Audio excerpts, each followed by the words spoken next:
Então, essa gravação está sendo enviada ao final dessa aula e está sendo colocado também no Google Drive o link para a gravação que está hospedada no YouTube, ok? Na última aula surgiu uma dúvida, eu já não me recordo exatamente quem, vocês me desculpem, eu acabei não marcando, mas em relação a essas dúvidas aí, em relação ao que é repetibilidade, replicabilidade e reproducibilidade. Isso tem um papel muito importante no entendimento de dataset, porque a repetibilidade é o mesmo grupo de pessoas e o mesmo experimento. E aí você consegue repetir todo o processo aí. Quando a gente falando em replicabilidade, é diferentes grupos e o mesmo experimento, tá? Então, no caso de experimentos computacionais, a gente consegue obter o mesmo resultado usando o mesmo setup do experimento, mas são pessoas diferentes que estão lidando. E a reproducibilidade, aí sim, é o time diferente, é o grupo diferente e o setup experimental também diferente. Então, quando a gente está falando em pesquisa, a gente está falando, eventualmente, em repetibilidade, replicabilidade ou reproducibilidade, tá? Então, é importante que a gente tenha em mente, quando você vai desenvolver uma pesquisa, é intrínseco da pesquisa científica você poder reproduzir todo esse processo aí, tá? Agora, não necessariamente você vai obter resultados iguais, mas, eventualmente, resultados muito próximos aí. Mas se a pessoa não conseguir, né, não conseguir repetir o processo com os dados, aí realmente é um problema aí de confiabilidade da própria pesquisa aí, ok? Então, era só uma sessão de dúvidas, sempre quando souber alguma dúvida, eu vou eu vou começar a aula para tirar essas dúvidas aí, ok? Então, lembrando que qualquer dúvida que tiver durante a aula, por favor, coloque no chat, a gente está acompanhando aqui o chat, e também nós estamos acompanhando aqui o próprio áudio, se vocês quiserem abrir o microfone, não tem problema algum. A primeira coisa que eu coloco para vocês, boa noite, Alessandra, é o fato de a gente estar gerando muito dados e o que a gente vai fazer com esses dados aí. E uma característica importante é que 90% dos dados que existem hoje foram criados nos últimos 2 anos, ok? Então, isso aí é uma coisa muito interessante, por quê? Porque o número é muito grande e a gente alguns vão ter necessidade de você guardar isso. Algumas dessas coisas são muito importantes para a tomada de decisão, e a gente tem essa preocupação de como guardar isso aí.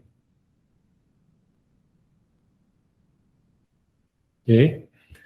Aí eu até coloquei aí, na verdade, é uma medida que não é muito comum, os zettabytes, que é 1 trilhão de gigabytes. Então, realmente, o número de dados está crescendo de uma forma exponencial e a gente vai ter essa preocupação de gravar aí. Talvez eu não tenha deixado bem claro aqui, mas eu só queria falar um pouquinho da agenda que a gente vai fazer. Então, a gente fala um pouquinho de gestão de dados. Em seguida, a gente fala um pouquinho do ciclo de vida de dados e a gente fala um pouquinho de, se vocês acharem que isso é correto, a ideia é compartilhar. Esse é o grande motivador desse curso, compartilhar os seus dados. Aí seria como é a forma de compartilhar.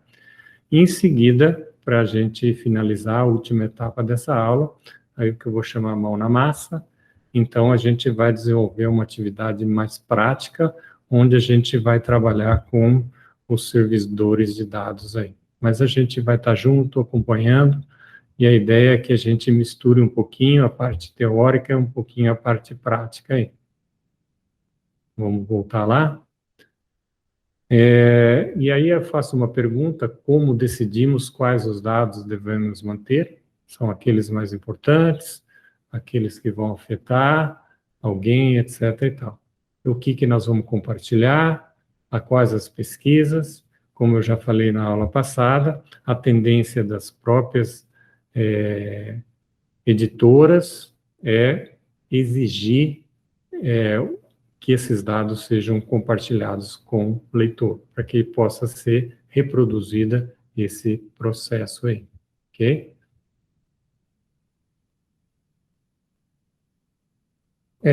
Quando a gente fala um volume muito grande de dados, surge a primeira preocupação que a gente tem, não é compartilhar, na verdade é perder os dados.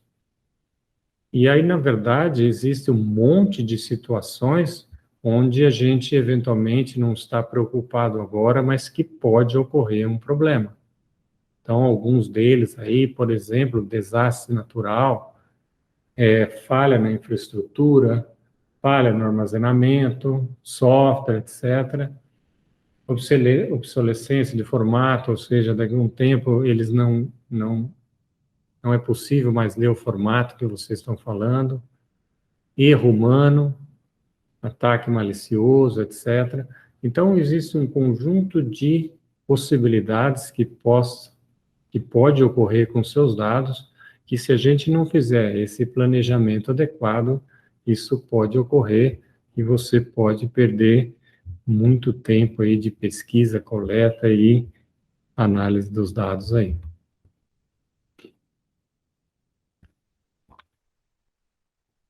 E aí eu trago aqui para vocês alguns exemplos aí de erros, de falhas de gestão. Esses são exemplos americanos, tá? Mas mostra o pagamento aí da assistência social lá nos Estados Unidos, em 2004. São erros aí da ordem de 20 bilhões de dólares aí. Esse segundo, a parte de auditoria aí também. Então, o que a gente está querendo mostrar é que, na verdade, é possível ter erro, sim. É possível acontecer isso com você, se na verdade não aconteceu nenhum. Então, isso, parabéns, que você conseguiu aí desenvolver algum plano para evitar esse tipo de problema aí. Eu trouxe aqui também um exemplo de uma equipe aí de pesquisadores do GIS, de georreferenciamento, um biólogo da vida selvagem, do pequeno escritório, era especialista interno. E aí ele armazenava os dados no seu próprio computador. Quando ele se mudou de empresa e tal, ninguém sabia como os dados eram gerenciados. E aí ele acabou contratando, na verdade, uma pessoa para gerenciar todo esse processo. No caso lá, nesse caso aí, gastaram um valor de $4.000, aí os 20 mil reais, mais os valores referentes aos dados que não foram recuperados aí, tá? E aí eu queria saber um pouquinho, a gente começar a bater um papo aí, se alguém teve alguma experiência aí com relação a dados pessoais ou na própria empresa que gostaria de compartilhar aí com os colegas. Alguém poderia compartilhar aí? Beto, você tem alguma história aí para contar?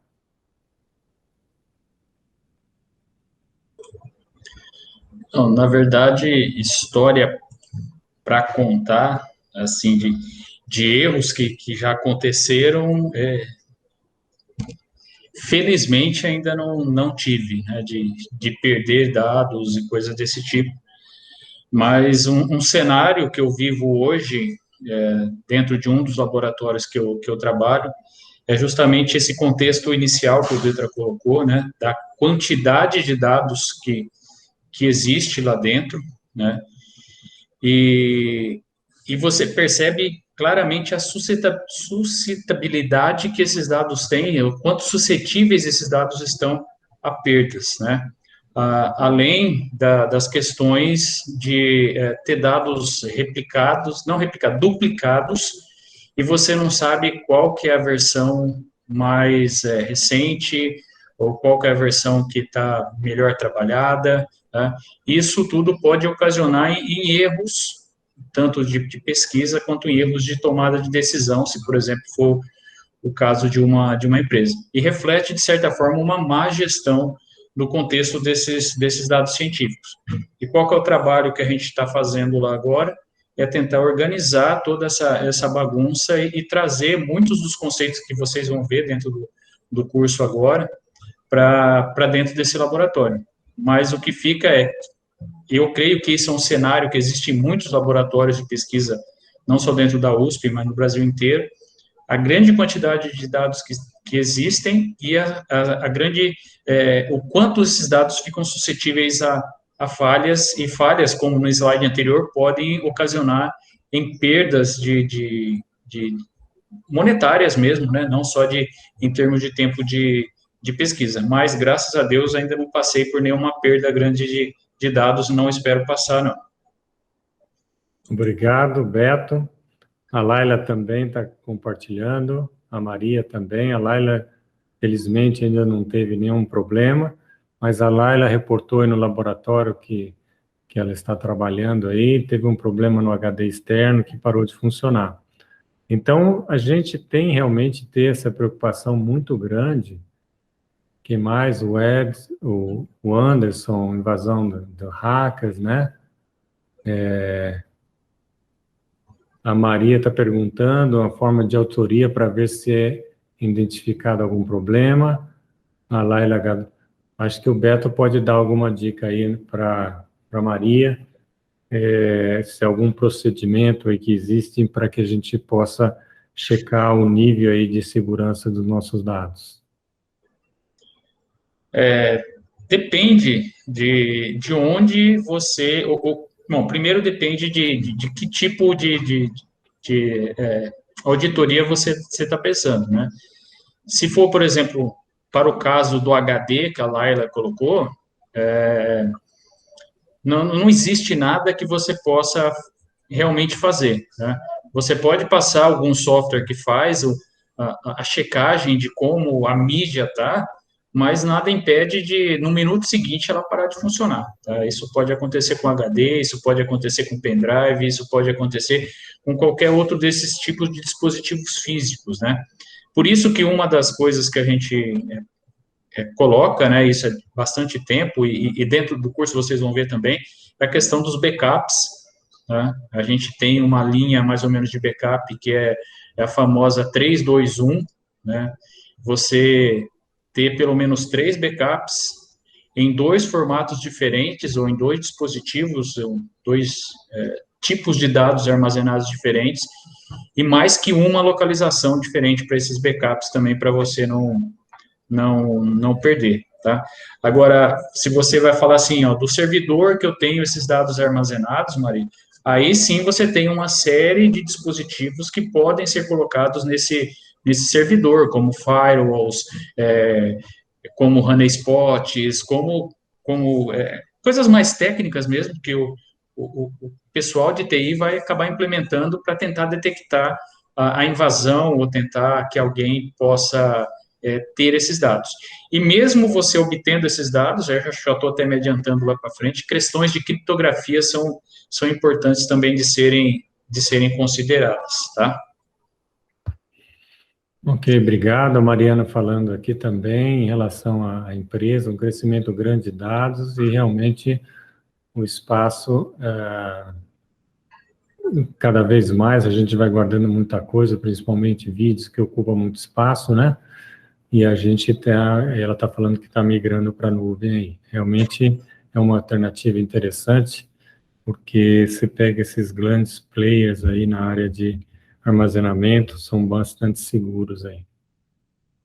Obrigado, pessoal. Agora eu estou passando para o próximo, e eu queria mostrar para vocês, mais na parte um pouquinho científica, o que aconteceu aí com relação a esses cientistas aí. esse cientista aí do laboratório de clima, de alguma forma vazaram 6 meses aí, eu não sei se foram 6 meses ou mais, de e-mails que eles trocavam aí entre o grupo do laboratório. E aí houve todo um processo aí em relação a esse vazamento, essas informações de troca, etc. E no fim mostra aqui que eles foram inocentados do processo, mas eles identificaram que a abertura que foi feita dos dados, ou seja, a transparência, ela não estava de uma forma adequada aí. Então é importante que quando o que a gente começa a observar, pessoal, principalmente para as pessoas que estão aqui, que são da academia, cada vez mais o público está mais consciente das informações e vocês têm que prestar conta por isso. Afinal de contas, principalmente nas universidades públicas, quem paga é o próprio público. Então, a gente precisa deixar quanto mais claro, mais importante no processo. Então, foram 13 anos de e-mails, eles foram absolvidos, mas mostraram que ele tinha falado num processo de abertura de suas pesquisas. Então, a gente precisa deixar mais transparente. Então, a linguagem científica talvez não seja adequada para o público em geral.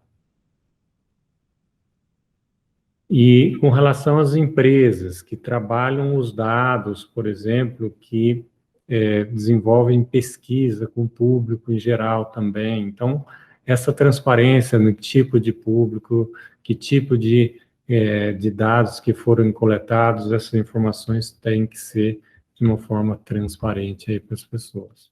Então, é ciência aberta, transparência, reprodutibilidade dos resultados. Então, a partir do momento que eu publiquei, as pessoas com os dados à disposição podem reproduzi-los. Então, eu vou trabalhar um pouquinho aqui a perspectiva gerencial dados sob diversas perspectivas. Primeiro, do pesquisador em si. Então, a gente precisa, na verdade, de uma forma manter organizado e o mais importante de ter todo esse processo, você encontrar os seus arquivos. Então, nada adianta que eu vou colocar tudo num diretório XY, subdiretório, subpasta, etc., e eu não tiver uma forma de procurar, né? Com relação ao segundo item, a perspectiva do pesquisador acompanha seus processos científicos com a reprodutibilidade. Então, a gente faz a pesquisa para que ela possa ser reproduzida. Uma outra coisa importante é controle das versões de dados. Então, a gente vai desenvolvendo novas ideias e novas versões. Então, a gente precisa, de alguma forma, aprender a trabalhar com as versões dos dados, versões das análises, tá? De tal forma que você não se perca nesse processo aí. Isso tudo reflete, na verdade, o controle de qualidade que você está fazendo sobre os dados aí. Então, é muito importante que a gente tenha em mente, no caso aqui, a perspectiva do pesquisador, essa gestão dos dados que vocês estão fazendo, tá?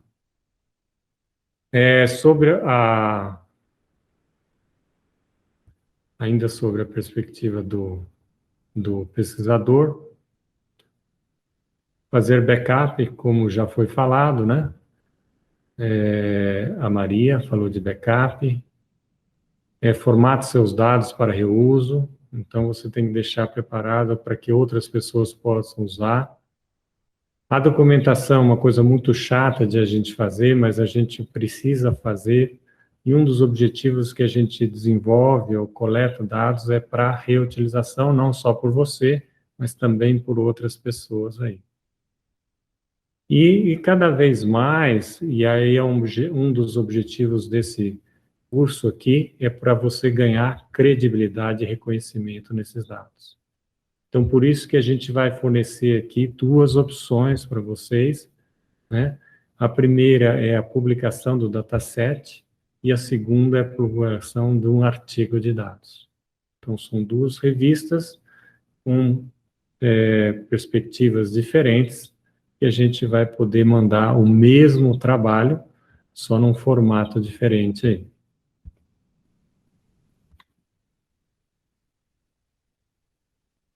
Qual a importância da gestão de dados? Então, na verdade, é o avanço da ciência. Então, o mais importante que eu gostaria de passar aqui é o dado como um ativo, como qualquer outro ativo da empresa. Ele é muito caro, é demorado para coletar, e ele pode gerar muitas decisões importantes para a empresa.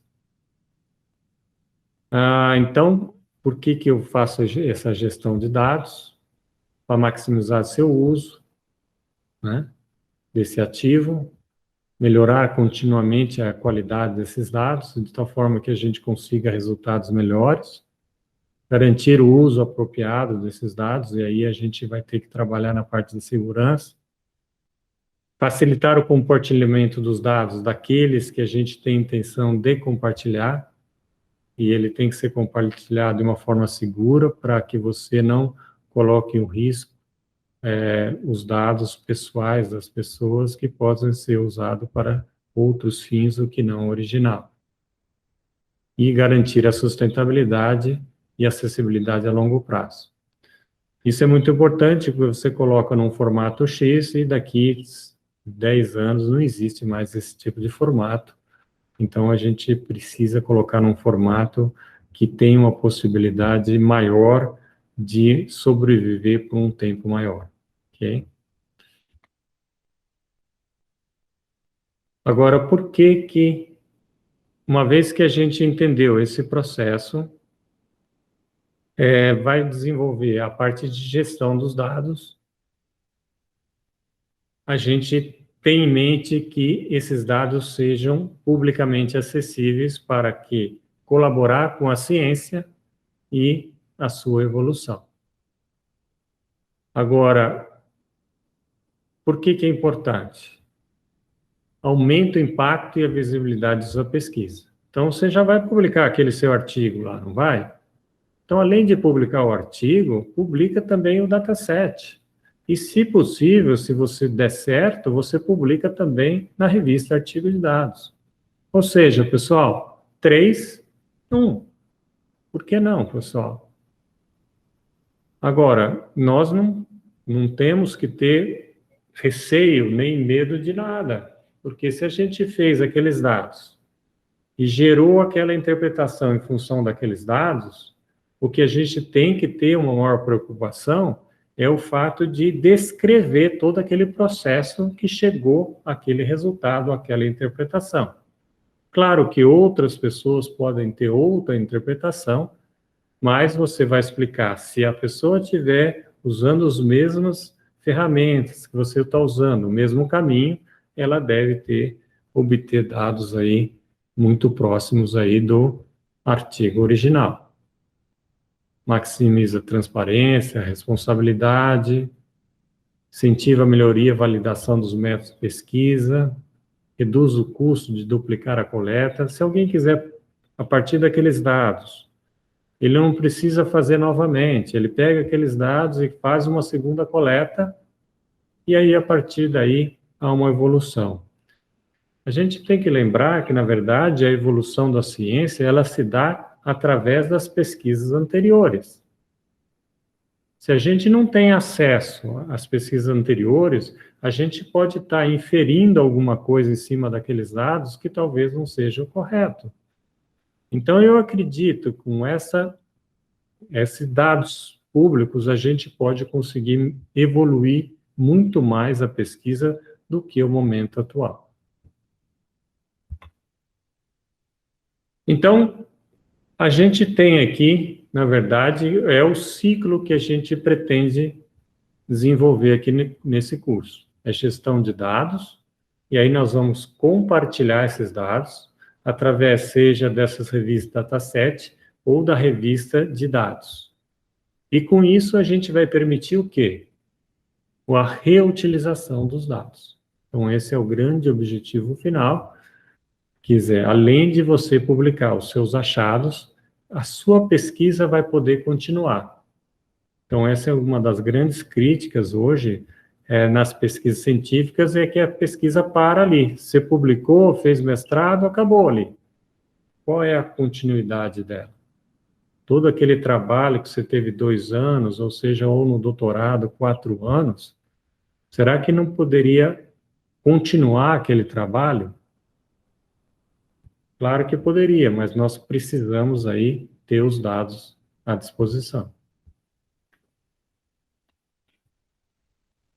E aí a gente passa para o próximo item, que é a parte do ciclo de vida dos dados. Embora esse ciclo pareça de uma forma sequencial, ele não necessariamente passa por todo esse processo nessa ordem. Mas, naturalmente, a gente começa sempre com um planejamento. Então, esse planejamento é um planejamento geral, e depois a gente tem, dentro desse planejamento geral, a gente tem o plano de coleta de dados também. Então, por exemplo, quando eu desenvolvi aquele projeto com 9 países na América Latina, na África e na Ásia, a gente desenvolveu todo um planejamento de coleta de dados. Como que a gente ia fazer todo esse tipo de coleta, como que a gente ia analisar tudo isso. Então, a gente demorou bastante tempo, aliás, é um negócio que eu não sabia, pessoal. Para mim, uma coleta de dados, assim, um questionário, você faz um questionário hoje e da semana que vem já aplica. Então, no caso desse trabalho que a gente teve aí mais de 5.000 respostas aí internacionalmente, do qual o Beto também participou, né? Quando ele falou que participou, foi desse último, onde a gente aprendeu o dataset, mas a gente desenvolveu um trabalho anterior sobre recursos educacionais abertos, onde a gente trabalhou com 9 países aí do mundo.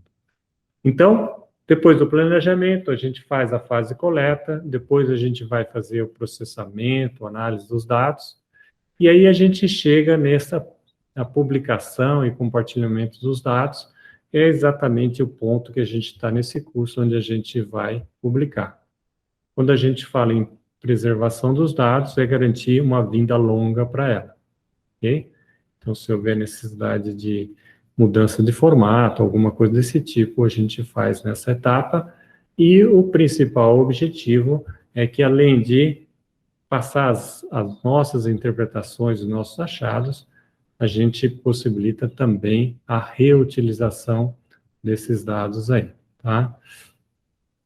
Então, esse é o objetivo final do nosso trabalho, é fazer a reutilização dos dados aí.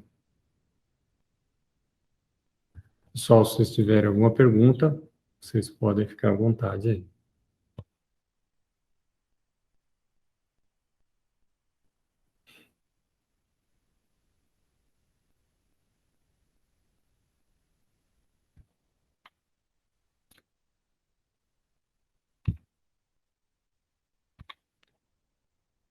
Eu queria destacar, dentro desse ciclo de vida, algumas coisas que eu acho que é muito importantes aí nesse processo.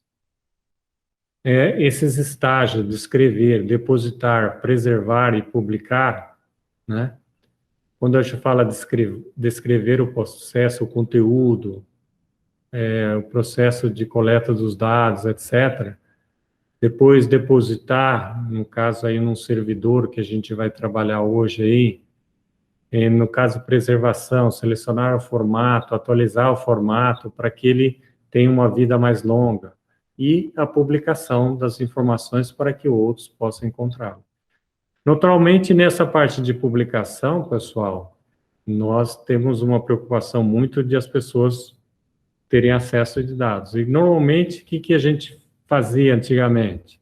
Eu colocava no site, onde o pessoal pode pegar os dados, às vezes o servidor ficava fora do ar, a gente tinha problema aí de fazer download, formatos não adequados, o link não funciona mais. Então, a ideia é que, a partir desses desse curso é que a gente possa encontrar um servidor que possa dar uma vida longa para os seus dados aí. Naturalmente, a gente vai identificar vários servidores aí, em diversos níveis aí, uns melhores ou piores, e uma das características importantes que a gente vai fazer aí na busca de novos servidores é ver a credibilidade dele.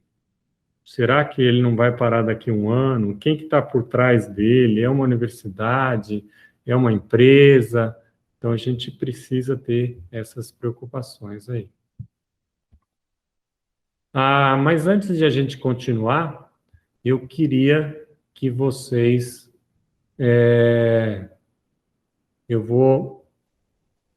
eu vou pegar aqui esse link e vou colocar no chat aí para vocês.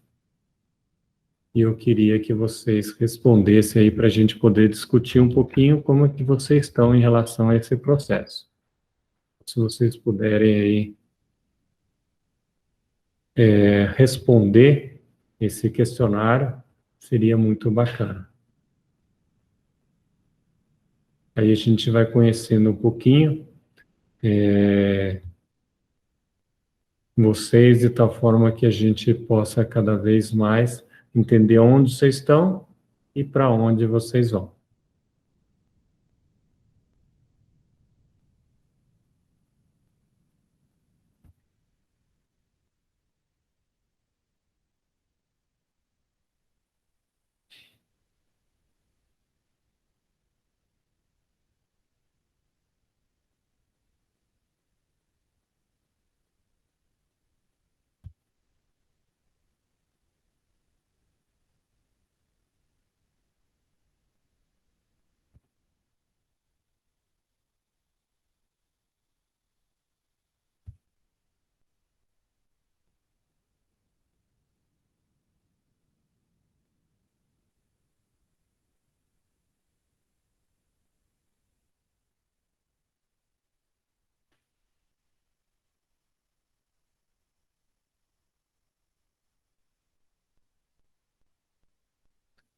Bom, 10 pessoas responderam, nós temos aí um pouquinho mais de gente que pode ainda responder aí.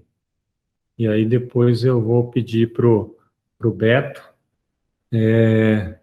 fazer uma avaliação desses dados aí, e eu já observo aqui, Beto, é o último item aí, sim, compartilha artigos de dados, e é um potencial produto de nosso curso, então talvez a gente vai poder atender a maior parte das pessoas aqui.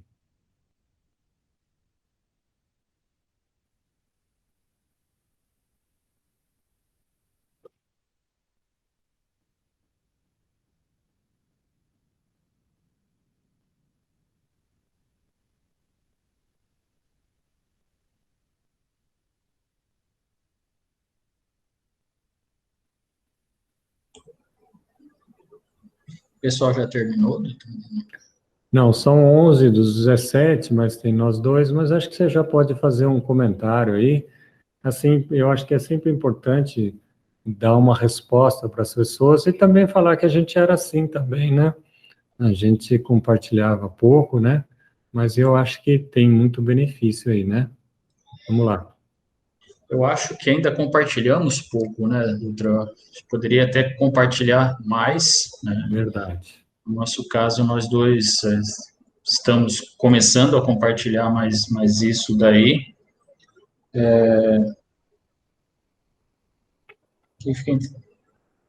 eu não estou conseguindo ler totalmente as coisas aqui, mas tem algumas questões que melhorou bastante, Dutra.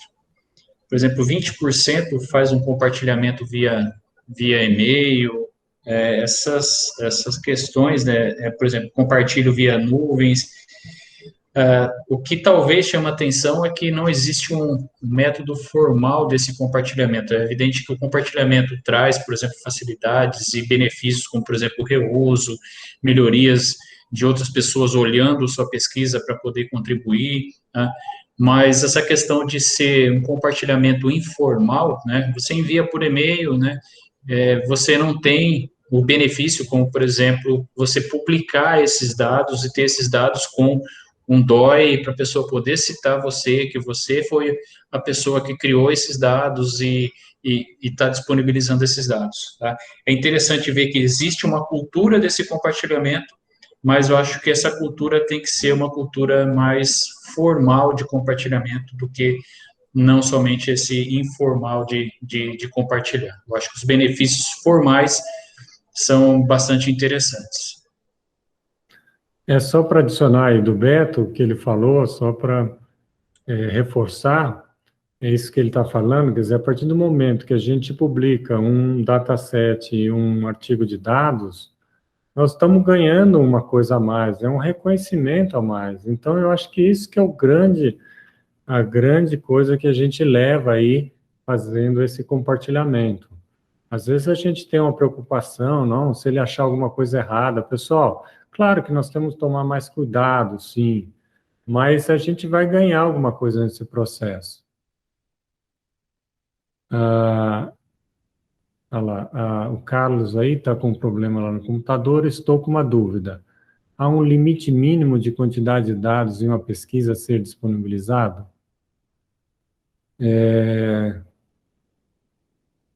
Não, o que eu acredito que é mais importante, talvez o Beto também possa complementar, se houver necessidade, você desenvolveu uma pesquisa, né? Você chegou a alguns resultados daquela pesquisa e chegou a alguma conclusão sobre aquela pesquisa, tá?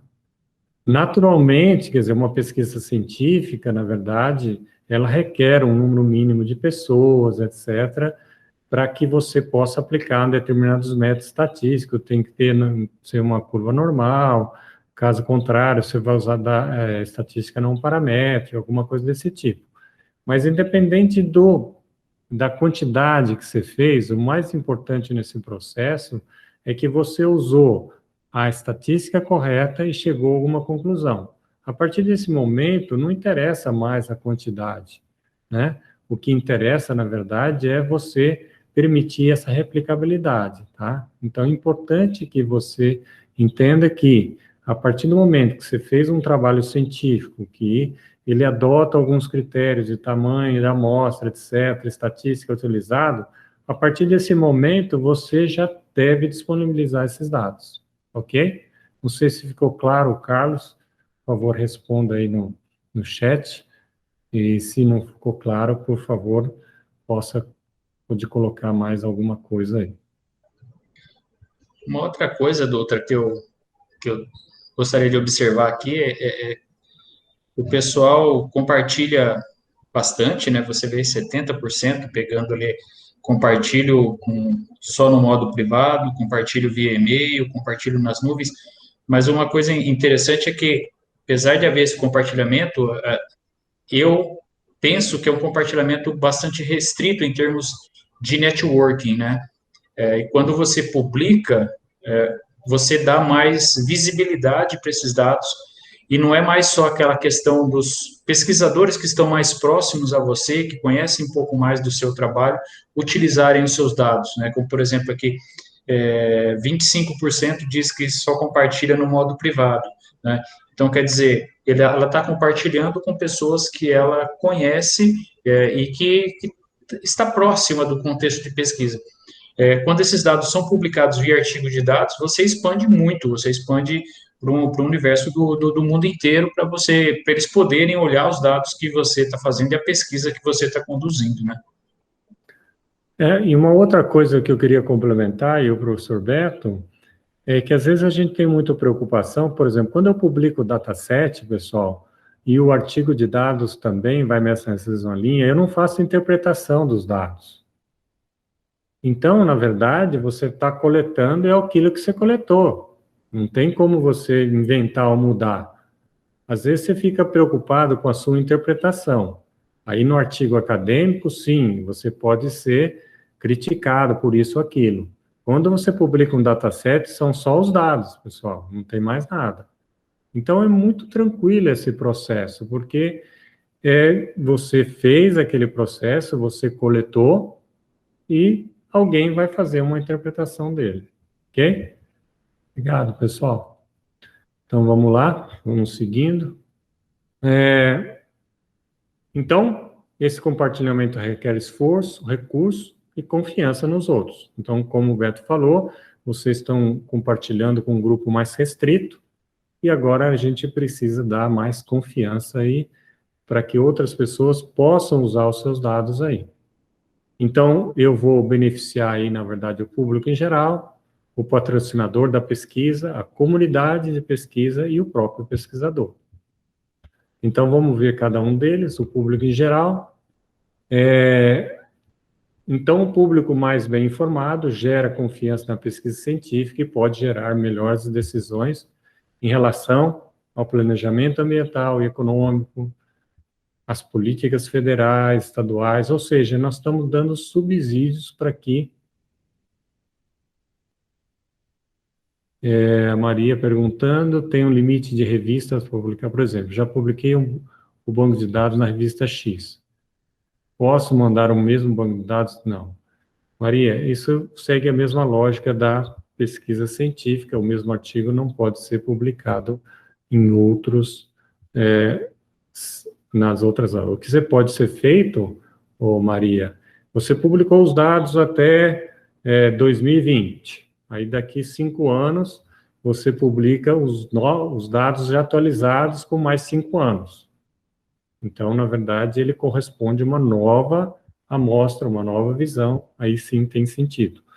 Então, acho que foi uma pergunta que foi feita na aula anterior. Se eu atualizar os dados, como é que fica? Eu atualizo a base original? Não, você vai fazer uma nova base, ok? E aí você publica um novo aí. Então, isso agiu, de maneira geral, esse compartilhamento ajuda as políticas federais, você está criticando algum modelo existente, as pessoas vão pegar os dados, vão reutilizar em outros estados, outras cidades, etc., e vão talvez chegar à conclusão parecida com a sua. Como melhor aplicar os recursos, estilo de vida, saúde, etc. Com relação ao patrocinador, então isso que é uma coisa que eu queria deixar bem claro, pessoal. Então, se você tem bolsa de algum lugar, de uma empresa, de uma instituição de pesquisa, por exemplo, no estado de São Paulo, a FAPESP, e nos outros estados também tem as fundações de apoio à pesquisa, cada vez mais eles vão requerer que você publique esses dados. As revistas para publicação de dados também têm classificação de qualis. Ô Anderson, eu não conheço nenhuma que está no qualis, essas revistas são muito mais recentes, tá? Mas existe uma tendência aí, eu não sei se você está acompanhando essa discussão, Anderson, o qualis, a tendência do qualis, na verdade, é você não ter mais um conjunto de revistas, né? Você vai ter algum indicador daquela revista, tá? Então, seja JCR, ou índice H, alguma coisa desse tipo aí, H é mais para pessoa, mas vai ter algum indicador que vai mostrar, na verdade, a relevância daquela pesquisa aí, tá? Então, a Natália viu uma aí, a amostra era B4, então, algumas delas já estão, mas elas são muito mais recentes que as outras, né? E o qualis, ele vai mudando aí cada quadriênio, cada 4 anos, então, eles vão incluindo à medida que as pessoas vão colocando nas suas publicações, tá? Eu não sei, essa Natália, essa classificação B4 é essa classificação antiga que tinha 1 a 2, B1, B2, B3, B4, é isso? Sim, né? Tá. Porque agora está mudando, né? Agora vai ser a 1, a 2, a 3, A4, né? A B1, B2 vai ser a 3 e A4, né? Então está mudando esse processo. Ô, Dutra, acho que só acrescentar uma coisa ao que você falou aí, eu vejo que não é nem tanto a questão dela estar qualificada, né? A questão é que você aumenta também a probabilidade, a possibilidade de você ter mais citações. Então, a partir de que momento que você começa a ser mais citado, você também melhora seus índices lá, o teu índice H e etc., porque você acaba tendo mais citações e o conjunto de dados pode te ajudar nisso. Só complementando, obrigado, Beto. Só complementando, olha que interessante que o Beto falou agora. Quando você faz um artigo, chega a uma conclusão X, baseado naqueles dados, a única coisa que a pessoa pode querer fazer é concordar com aquilo, citar aquilo como base para ele. Agora, imagine se você fornece os dados. Ele pode chegar a mais N conclusões. Então, você amplia o leque da possibilidade de citação. Tá? Porque se a gente olhar hoje, quer dizer, a gente existe um problema muito grande de citação. Poucos artigos são citados. Agora, se você aumentar a probabilidade de você ser citada, não exatamente aquele artigo, então eu acho que para você é muito positivo, né? Então vamos lá, pessoal. Então, patrocinador. As organizações que patrocinam as pesquisas, elas querem maximizar o valor do investimento. Então, elas querem que seja mais citado, seja mais utilizado. Então, ela permite, na verdade, mensurar o resultado das pesquisas, ou seja, aquela que é mais citada. Incentiva novas pesquisas, o retorno de investimento, o avanço das ciências.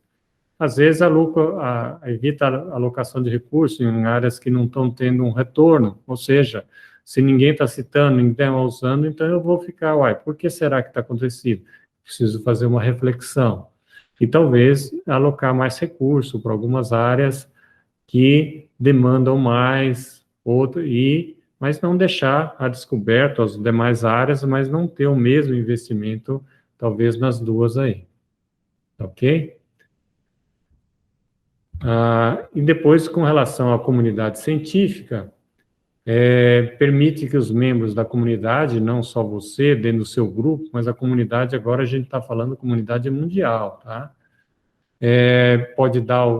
A gente possa dar continuidade aos trabalhos de outros pesquisadores, para contribuir com essa evolução e não apenas repetir. Pessoal, tem uns números aí, 4, 5, etc. Quando vocês pegarem, tiverem acesso ao PowerPoint, embaixo está o link dessas numerações, tá bom? Compartilhar meta-análise, são as pesquisas sobre pesquisas, né? Compartilhar recursos, perspectivas para a compreensão de dados, aumentar a transparência, reprodutibilidade, comparabilidade. Então, muito importante, pessoal, que a gente está fornecendo subsídios para a comunidade científica em geral, tá? Para o pesquisador, você que está gerando os dados, então é o reconhecimento do personalizador que você fez um trabalho bom e ele está sendo acessado e está compensando aquele investimento que você fez.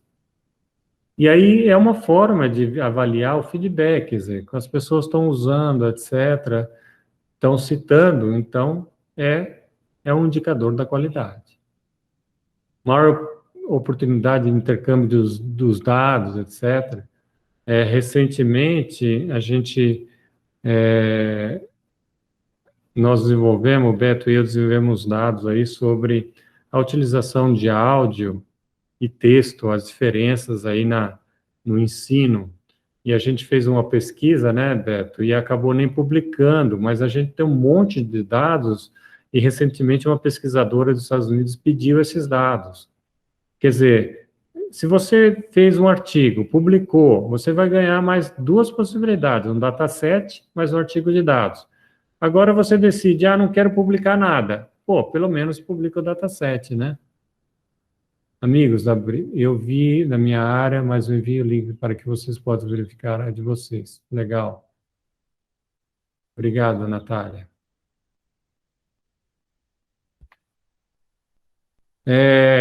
Preocupações com compartilhamento de dados. Mesmo com esse compartilhamento, mesmo convencendo vocês que é importante fazer, existe a preocupação com os impactos, o aumento da exposição dos dados, né? Então, com a segurança aí desses dados aí. Algumas preocupações aqui que eu vou colocar para vocês. O uso inadequado dos dados devido à incompreensão dos objetivos, dos parâmetros da pesquisa, é uma preocupação muito importante. muito pertinente. Então, a gente precisa, quanto mais informações, tá? Então, a gente, quando for ensinar vocês montar o DMP, a gente vai descrever de uma forma bastante detalhada o objetivo, o resumo, restrições de informações, tá? Nós temos problema com a segurança e confidencialidade de dados sensitivos, né? Os metadados, que é a descrição dos dados, não contém os dados, as restrições do uso explicam quem pode acessar e os dados e como. Falta de reconhecimento e crédito, essa é uma preocupação que a gente tem. Então, a gente coloca, informa a necessidade de citação, claro, não vamos obrigar ninguém a fazer isso, mas a partir do momento que ele vai publicar e as agências, as revistas estão exigindo os dados, ele vai ter que fazer a citação dos seus dados. Okay? Perda de vantagem ao competir por recursos para pesquisa. Isso é uma outra preocupação que as pessoas têm. Pô, mas se eu for publicar, eu vou perder uma vantagem e, no caso, o pessoal já vai saber os meus dados, eu estou competindo por recursos na agência de fomento. Tem razão em relação a aspectos, mas, eventualmente, você pode criar uma versão pública de uma forma de descrição mais generalizada, ou seja, você consegue fazer uma primeira publicação do dataset mais genérica e, posteriormente, quando você tiver os dados já finalizados, analisados, você faz uma segunda versão. Então, na verdade, você não pode publicar o mesmo dataset, mas se você agrupar ele, você pode publicar uma primeira versão e depois você publica uma outra versão mais em detalhes ou com mais dados, etc. Tal. Mas, então, isso significa que ao longo da pesquisa a gente pode gerar mais produtos ou subprodutos da pesquisa e não simplesmente o artigo que está lá na frente, pessoal. A publicação do dataset é um processo bem tranquilo, como vocês vão ver. A publicação do artigo de dados é mais complicada, ela se assemelha a um artigo científico, mas o dataset é bem mais tranquilo. Se fizer um bom DMP, né, que é a descrição dos seus dados, a chance de publicação é muito grande. E já ganha um DOI, já vai para o Lattes, etc. Pessoal, vamos gerar mais informações sobre as suas atividades, vão ganhar mais reconhecimento nesse processo. E aí eu coloquei aqui 4 etapas para compartilhar. Então, esse cria metadata, então a gente vai criar através do MP. Ele tem que ser robusto e que seja descoberto pelos mecanismos de busca, né? Então, nós vamos ter que mostrar qual é o período de coleta, usar os termos, palavras-chave adequados, descrever cada um dos atributos, incluir link para dados associados, etc., onde vai fazer download, website do projeto, para maiores descrições. Então, nesse primeiro momento, a gente está entendendo todo esse processo. Na etapa 2, a gente vai incluir a referência de armazenamento, aí tem, às vezes tem o DOI, às vezes tem outros tipos de identificadores únicos, tá? E aí tem o formato de citação, esse é um exemplo de citação dos dados, então você vai ter uma citação sua parecida com essa, tá? Vê que esse repositório, DryEdge, não sei como é que fala isso aí, mas ele já tem um DOI que ele fornece para vocês, tá? Então, é muito importante, por exemplo, o nosso grupo de pesquisa, do qual o Beto faz parte, que é a NPT, que desenvolve esses cursos, nós somos agências criadoras, geradoras de DOI, tá? Então, a gente paga $1 para cada DOI gerado, ok? Mas eles ficam tudo armazenado nos nossos servidores, tá? O que significa que você conseguir publicar nesse aí, né, na verdade, se você tiver uma possibilidade de que não tem um custo, você já está ganhando um DOI nesse processo. Então, pessoal, vamos divulgar mais e vamos ser mais reconhecidos nesse processo. Agora, uma coisa importante, pessoal, é a gente validar os dados. Então, geralmente a gente pede para outros colegas dar uma olhada, No caso aqui, pessoal, nós vamos ajudar vocês, mas para ver se as pessoas entenderam esse processo, porque quando você mandar lá para o servidor do dataset, ele vai te devolver, dar uma devolutiva, olha, tá ok nisso, conserta isso, etc. Mas, se a gente fizer um bom DMP, a chance de ser um negócio muito mais rápido é muito grande, né? A gente tem que identificar a contribuição de cada um que fez parte do processo, algum gestor aí, no caso, se é a universidade, se é o grupo de pesquisa, houve a revisão do produto que foi gerado desse processo, a agência de fomento, quer dizer, foi devidamente reconhecida, ou quem patrocinou sua bolsa, precisa colocar isso também, ok? E a etapa 4, então, nós vamos publicar os dados. Aqui, na verdade, ele tem um conjunto de informações que é mais para os Estados Unidos, aí, onde foi gerado todo esse material. Lembrando que esse material todo que a gente está usando aqui é um material de domínio público, então a origem dele é domínio público e a modificação que a gente fez também é de domínio público, ok? Então qualquer pessoa pode baixar o PowerPoint, né? E também pode modificar esse material sem problema nenhum, ok? Então, mostrou um catálogo de dados federais, repositório de dados e outros locais, aí, etc. E aí eu coloquei um repositório para publicar esses dados aí. E aí a gente chega na última etapa, 20 e 30, onde a gente vai fazer uma atividade prática, mas a gente queria determinar um tempo para que vocês voltassem e compartilhassem um pouco do que vocês conseguiram. Beto, você poderia dar uma ideia como que a gente poderia fazer isso de uma melhor forma? Damos 20 minutos e depois a gente pede para que as pessoas possam compartilhar. Antes, Maria, se os dados cruzados para criar algum dado forem públicos, é simples em pedir autorização ao órgão. Sim, quer dizer, sempre você precisa pedir, se você não tem dados primários, você precisa pedir autorização dos originais aí, tá bom? Beto, o que você acha que a gente pode fazer aí para melhorar aí o aprendizado nesse mão na massa aí? O que você sugere? Oi, Dutra. Bom,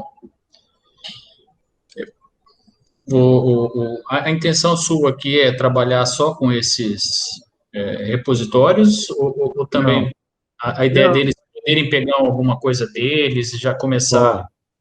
Então, a ideia é que a gente possa conhecer um pouquinho os repositórios existentes, aí você vai lá dar uma fuçada, procura alguma coisa de seu interesse e depois compartilha com os colegas, né? A gente colocou uma lista inicial, mas naturalmente, se você for lá no Google Dataset Search, você vai achar um monte de coisa, né? Mas só para a gente ter aquela ideia de senso de comunidade, onde as pessoas estão... um colega está buscando outra informação. Espera aí só um pouquinho, a Natália perguntou... Eu fiquei com uma dúvida, desculpe, mas se os dados coletados em determinada empresa, eu posso publicar o dataset sem informar o nome, colocando um nome fictício? É dispensável a autorização? A gente vai trabalhar isso aí, Natália, como você tentar mudar os dados de tal forma que ela não possa ser descoberto.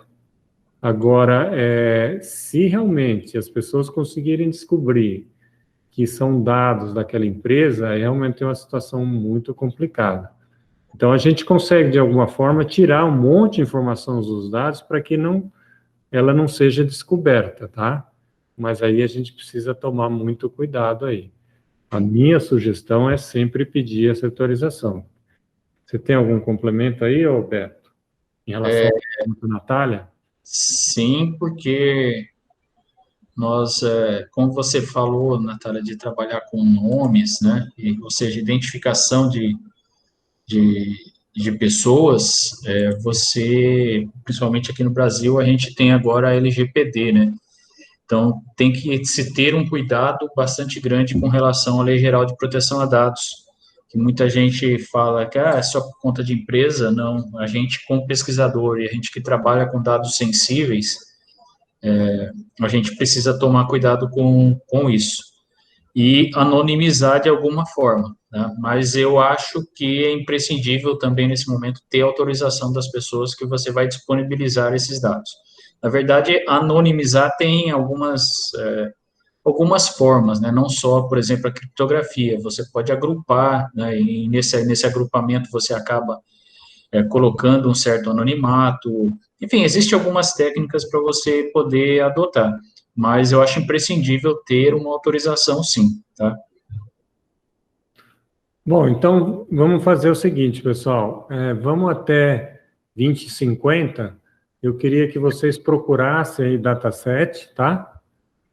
Podemos combinar assim, Beto? Eles procuram algum dataset de interesse, etc., de tal forma que eles possam conhecer como que é um dataset na realidade e compartilhe o que você achou lá. Você achou alguma coisa interessante para a sua área de conhecimento ou não achou? Você achou difícil, gostou mais de A ou B? E aí dá uma volta aqui para nós aqui, em mais ou menos 20 e 50, e aí nesses 10 minutos finais a gente pode compartilhar um pouco o que a gente viu nesses datasets, porque não vai dar para todo mundo olhar todo mundo, e na verdade já está marcado, esse com fundo amarelo é o que a gente publicou aí. Podemos combinar assim, pessoal? E para guiar um pouquinho, eu acho que vocês poderiam verificar dados como, por exemplo, quem criou esse dataset, quando que essa pessoa criou esse dataset, né? Se tem algum identificador para ele, enfim, trazer alguma descrição, né? Que o propósito justamente de um dataset é os dados estarem disponíveis e estarem compreensíveis para poder fazer um reuso. E o básico dele é você entender quem fez, quando fez, por que fez esses dados, o que contém mais ou menos esse dataset, né? Eu acho que isso pode ajudar, não, Dutra? Ótima ideia. Vamos lá, pessoal. Vamos tentar achar. E o mais importante, pessoal, nós estamos aqui, um ajudando o outro aí. E lembrando que a gente sabe um pouquinho mais de vocês, porque a gente começou primeiro. Mas a gente está todo mundo no mesmo barco, a gente está aprendendo. Já a gente falou que nós publicamos em um dataset, não conseguimos publicar no artigo de dados, então nós estamos todo mundo no mesmo barco aí, pessoal, um ajudando o outro. Então, pessoal, dentro de mais ou menos 14 minutos, a gente volta aí para que a gente possa conversar aí um pouquinho. Mas se vocês, só para não atrapalhar, eu vou colocar no mudo aqui, né? E aí, mas vocês podem continuar digitando aí no chat, tá bom? Obrigado.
Oi, professor, posso tirar uma dúvida?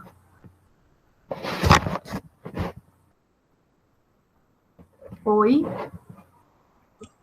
Sim. Eu estou pesquisando aqui, eu fui lá no Google, ih, já me perdi, no Google Search, dataset, aí eu coloquei a palavra inundação, né, que o meu tema de pesquisa tem a ver com inundação. Aí eu fui num arquivo que ele trouxe, que na verdade, é uma monografia, e não tem dados, não tem nenhuma tabela, não tem nada. Tá errado ele tá Mas qual nessa que é base? o servidor que você... Porque o Google Dataset Search é só uma busca, né? Ele deveria achar um dataset. Você conseguiu identificar o dataset ou não? Não, Qual é o servidor que ele está usando? ele tá usando um repositório da UFPB. É um TCC. Quer que eu compartilhe? Mas aí vai atrapalhar aí. Eu Então, posso mandar o link de como eu fiz a pesquisa. mas tenta ver, olha que interessante que você está colocando, porque na verdade o Google Dataset, ele devia achar uns dataset na sua essência, que são repositórios de dados, né? E não de artigos em si. Agora eu não sei se indexaram errado, eu acabei de mandar o link. Eu só coloquei a palavra inundação. Aí eu fui descendo, eu vi que esse era brasileiro, aí entrei para ver. Ele direciona para o repositório da Universidade Federal, lá da Paraíba. E aí, quando eu entro, ele é uma monografia. Eu abri o arquivo para ver os arquivos associados e é uma monografia. É verdade, hein? Você viu essa, Roberto? Realmente isso não tem a ideia de servidor de dataset, não. Eu tô vendo aqui. É a primeira vez que eu deparo com isso daqui. Na verdade, o que ele está fazendo? E tem outros. Eu acho que tem outros aqui, viu? Na verdade, aqui, o que eu estou vendo da UFPB é que eles indexaram no Google aquela, igual a USP tem, que disponibiliza todas as teses e dissertações, eles disponibilizaram dentro do Google Dataset. Mas aí tá errado. Não é a ideia, não é dataset, isso não é dataset, né? Mesmo porque não está disponibilizado os dados aqui, né? Não, tem só o arquivo da monografia mesmo, né? Então, tipo, eu não estou consultando base de dados nenhuma. Aí eu fui pegar um outro aqui, acho que eu tô com... E eu entrei no PDF deles aqui, não tem nenhum dado disponível aqui, não. Boa noite. O mesmo acontece comigo no DataMed também. A maioria é só para entrar no arquivo do artigo mesmo. Aí eu não sei se é assim. E eu entrei em outro aqui, que essa daqui é da Federal do Rio de Janeiro. E aí o link está dizendo que ele não achou o link. Beto, nós vamos ter que atualizar esses dados aqui, né? Separar o que é dataset mesmo, né? Porque a ideia é que se você pega o Figshare, por exemplo, ele realmente mostra os datasets mesmo, né? E não mostra artigo, não.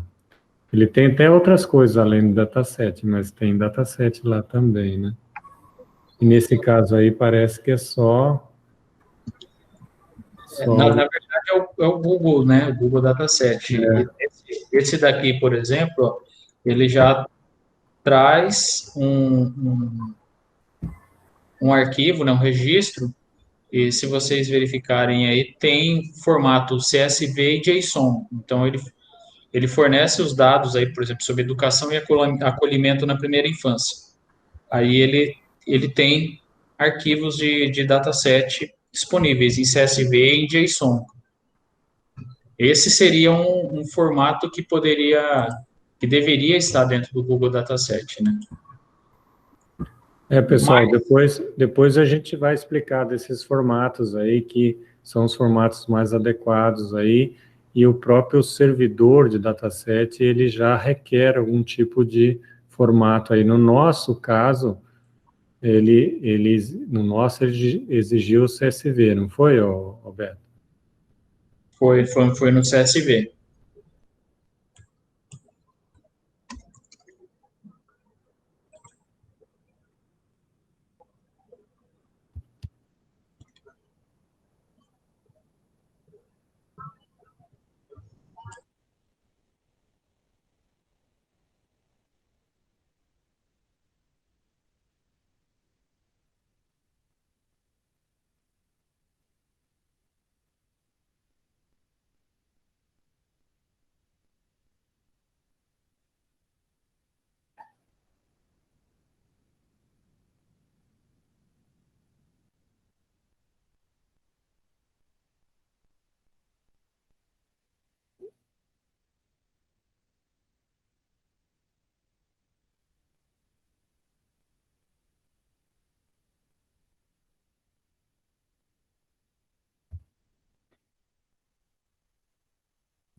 Professor, uma outra coisa que eu achei agora interessante de ponto positivo aqui é que eu vi que tem um que eu fui abrir que ele já traz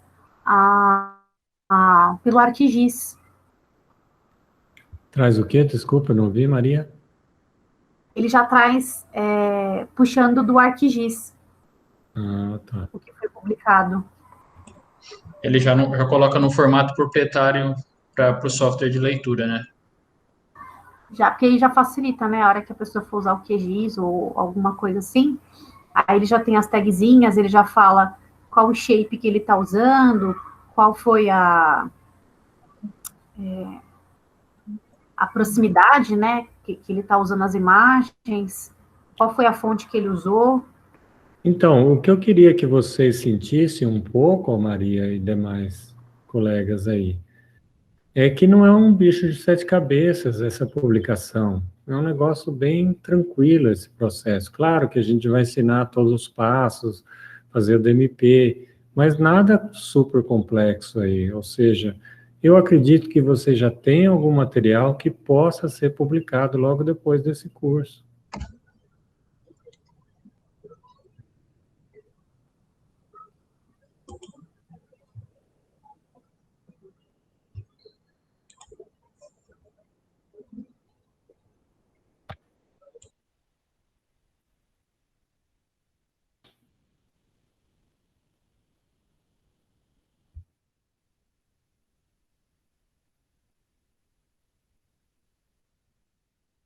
Enquanto isso, deixa eu só tirar uma outra dúvida. E eu posso fazer a publicação de um outro banco a partir da junção de 2, 3? Então, por exemplo, se eu peguei lá, vamos supor aqui do dataset do Google, peguei 2 bases de dados, cruzei essas bases, estou gerando uma outra base. Eu peço as autorizações bonitinhas, mas aí eu posso publicar esse, porque é um novo banco de dados. Sim, eu já vi muito isso, viu? De as pessoas publicarem dados a partir de outras bases, mas aí ela coloca todas as informações que elas usaram, e eu não sei exatamente como que é esse tipo de autorização. Eu acho que eu nunca fiz esse tipo de coisa, mas o que eu vi é datasets referenciando outros datasets, né? Agora, talvez tenha que pedir autorização para esse original, porque você vai mesclar as coisas tudo. Mas eu já vi eles referenciando outros datasets, sim.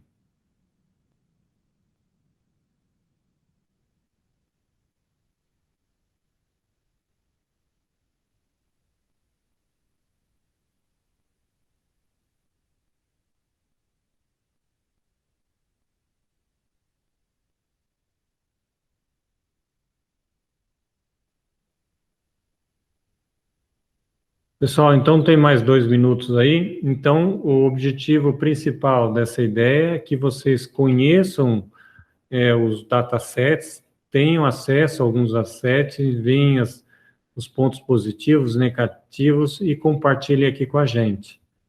E a ideia é realmente mostrar, olha, pessoal, não tem tanto segredo, a gente pode fazer isso com tranquilidade, todo mundo que está nesse curso vai ter condições de publicar o dataset. Lembrando que a gente está propondo para que vocês possam, vocês apresentem o DMT até o final do último aula, para que vocês saiam daqui com algum feedback nosso, e aí tenham maiores chances aí de publicação, tá ok? Mas eu preciso conhecer eu preciso conhecer o que é o dataset, o que é exigido para essa publicação, etc, tal, como que eu preciso estar meus dados, ele está no Excel, ele está no software estatístico, ele está no... Onde que estão esses dados aí?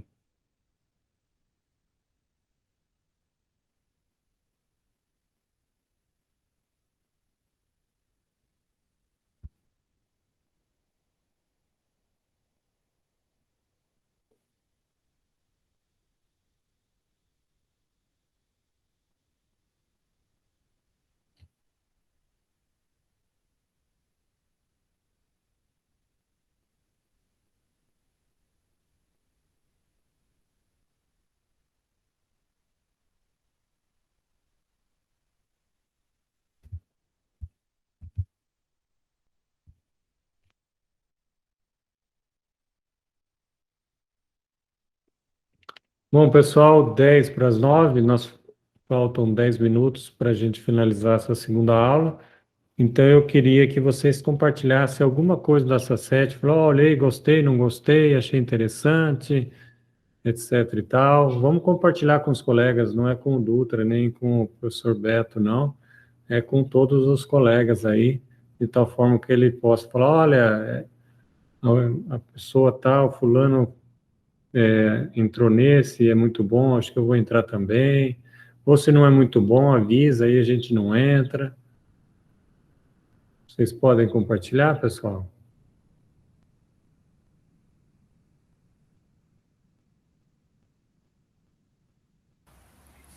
Dos datasets que das URLs, né, que eu acessei aqui, o que eu achei mais intuitivo, assim, de encontrar foi o Figshare mesmo, porque a maioria dos outros era mais artigo mesmo, PDF, que eu fazia o download, né, mas pelo Figshare, ele separa bem o que é dataset e o que é artigo.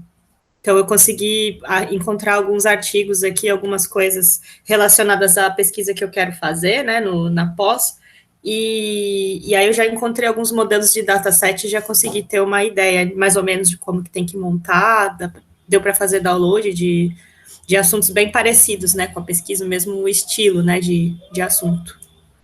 Legal. Aí eu achei o Figshare mais legal.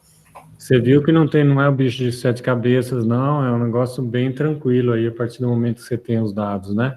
Sim, sim. Bem legal. E a maioria era CSV mesmo, os arquivos. Então, é muito tranquilo, pessoal. A gente, através do Excel, a gente pode salvar nesse formato. Acho que o Beto tem uma coisa legal para compartilhar em relação ao nosso projeto, né, do CSV, né, Beto? Aquele problema que a gente teve aí das versões do Excel, não é isso? Sim, mas antes eu tenho uma curiosidade de perguntar para a Mariana. Você, nessas pesquisas de dataset, qual o interesse, o tema de interesse, Mariana? Você trabalha? Então, sim, é que eu quero fazer uma pesquisa na área de análise de sentimento, né, de dados de redes sociais. E aí eu estava na dúvida se eu poderia, por exemplo, filtrar dados vindos, por exemplo, do Twitter, né, de comentários e tudo mais, pegar somente o texto e em cima aplicar um algoritmo, né, da parte de análise de sentimento, que é isso que eu pretendo fazer no meu trabalho de conclusão de curso. E aí eu encontrei uma série de datasets que foram usados em artigos, né? Não exatamente na filtragem de dados que eu quero usar, mas que provém do Twitter também.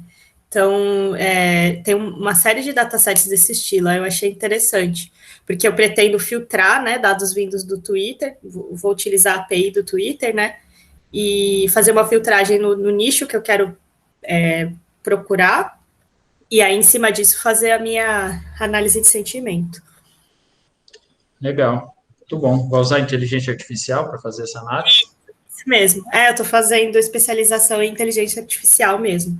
Aí eu quero fazer um algoritmo para classificar, né, os textos como positivos, negativos, neutros, e aí, em cima disso, fazer alguma pesquisa, né? Ter datasets é interessante para treinar a tua rede neural, alguma coisa assim, fica legal. Né? Isso mesmo. Aí tem muito dado mesmo que vem do Twitter, né? Então, acho que é uma fonte bem legal. Quanto que o Dutra estava falando do nosso problema que a gente teve com o CSV foi com relação ao charset, né, ao modelo de codificação dos dados. Existem vários modelos de codificação, o ASCII, ISO, o TF8, etc. E o formato que a gente estava mandando para eles lá no Figshare estava dando problema nesses caracteres, então eles estavam tendo problema de subir o arquivo CSV. Isso foi resolvido a partir do momento que a gente descobriu o charset, né? E, na verdade, o Dutra mandou para o professor de lá o nosso arquivo com os dados brutos e ele fez a conversão lá dentro do sistema deles. Daí funcionou. Mais ou menos uma questão técnica aí que o CSV trazia de problema para a gente. A gente nem imaginava que realmente que fosse isso, né? Entendi. Ele quebra, né, os caracteres, né, dependendo da codificação. Quebra e coloca caracteres diferentes também, né? Então, isso apresentou problema para eles lá. A gente mandava o arquivo, que eu não lembro agora, se eram 9.000 e tantos registros, e subia muito pouco para eles, né, Dutra? Era mais ou menos isso.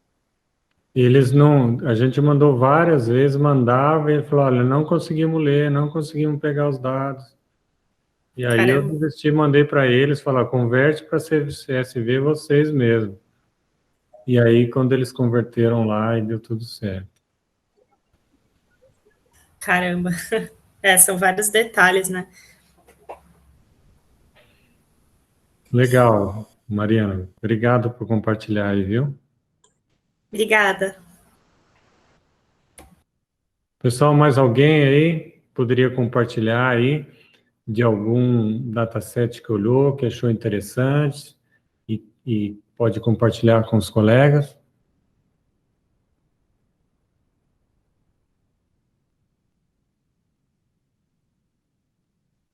Olá, professor. Sou Anson. Eu achei uma base de dados bem interessante, né? Que é do governo do Canadá, né? Que fala sobre o uso do sensoramento remoto para análise da qualidade da água. E aqui, entre os dados disponibilizados, né? Que eles fizeram um estudo, uma série temporal, eles têm disponibilizado as imagens de satélites e também os resultados estatísticos nas planilhas no formato de CSV. Então, tem vários índices dos estudos, né, que eles fizeram dos lagos.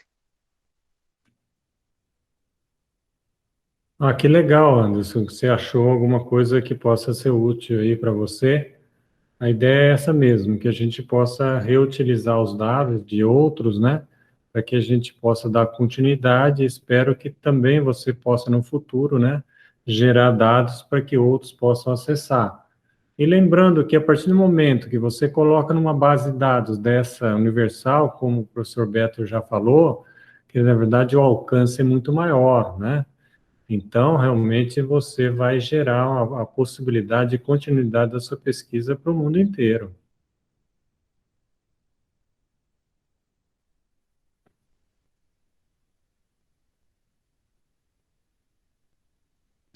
Pessoal, mais um para finalizar aí.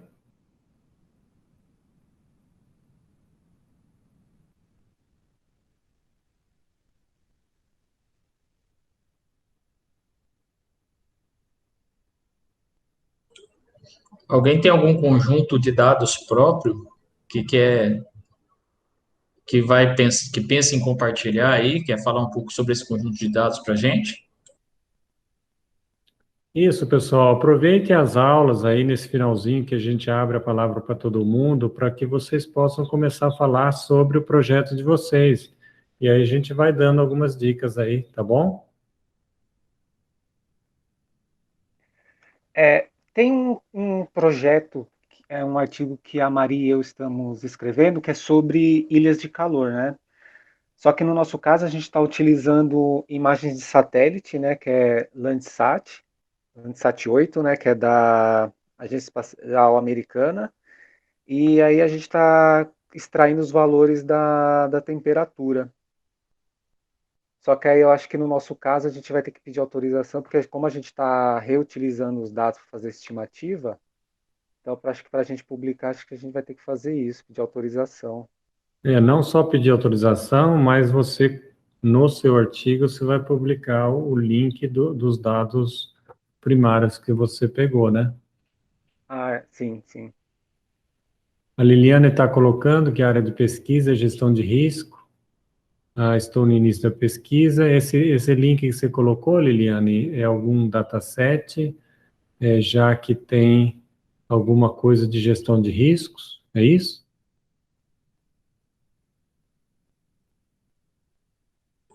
Eu acho que é o portal de dados abertos do governo, não é? Tá.